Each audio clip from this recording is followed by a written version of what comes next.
అదిగోండి speed boat.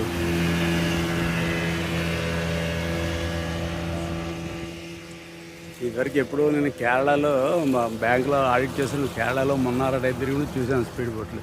మళ్ళీ ఇప్పుడు చూస్తున్నా స్పీడ్ బోట్. మళ్ళీ ఇటు వస్తుంది అనుకుంటారా, చూద్దాం.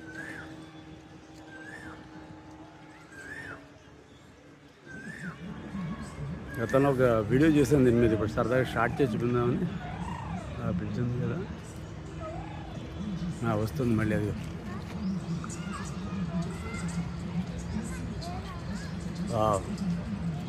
దాన్ని ఫాలో అవుదాం.